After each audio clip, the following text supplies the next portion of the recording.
Alors, vous l'avez probablement entendu, puisque je sais que vous écoutez France Info en vous réveillant. Nous sommes en Iran aujourd'hui. Nous passons la journée à Téhéran avec Fabienne Sintès, avec toutes nos envoyées spéciales, nos équipes. L'Iran, où on vote demain.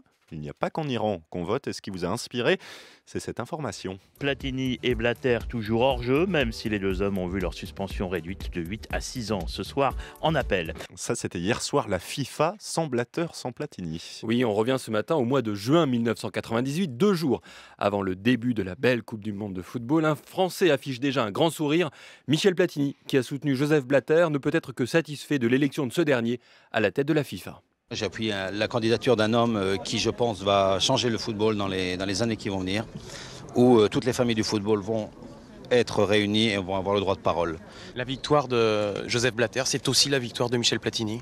Je pense que j'ai contribué pas mal à son succès, mais je me suis toujours engagé avec beaucoup de conviction dans tout ce que je fais et je suis très content aujourd'hui. Blatter, la FIFA, il la connaît très bien, lui qui y est entré en 1975. Il défend officiellement un football universel, donnant le pouvoir aux joueurs, aux entraîneurs et aux arbitres, ce qui plaît beaucoup à Platini. Et une époque où pourtant Sepp Blatter, le Suisse, sentait déjà le soufre. Oui, dans les couloirs feutrés de la FIFA à Zurich, on murmure que le nouveau président n'aurait pas hésité à acheter des voix, notamment en Afrique, via le Qatari Mohamed Ben Hammam, membre du comité exécutif de la FIFA depuis 1996 et très proche de Blatter. Et 2 ans plus tard, surprise, quand la FIFA accorde la Coupe du Monde 2006 à l'Allemagne et non à un pays africain. Invité du téléphone sonne le 15 août 2000, Joseph Blatter doit répondre à une question de Laurent Simon, une question que beaucoup se posent. Est-ce que vous avez reçu des pressions pour que ce soit l'Allemagne qui soit élue finalement? Moi, personnellement, je n'ai pas reçu de FIFA? pression. Non. Je pense que les cartes ont été bien distribuées et il y a eu des votes de bloc d'intérêt.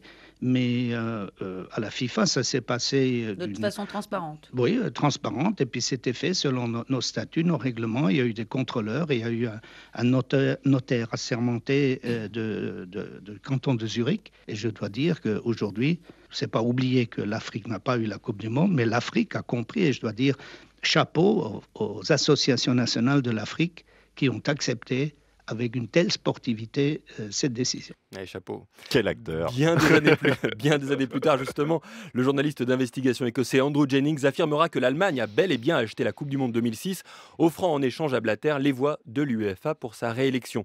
Et si à ce jour la justice ne l'a toujours pas condamné, rappelons-le, pour la première fois depuis plus de 40 ans, l'avenir de la FIFA s'écrira sans Sepp Blatter. Ça, ce sera à partir de demain. Ce qu'on a compris, c'est que l'histoire, même dans le football, est un éternel recommencement. Merci Thomas Negaroff.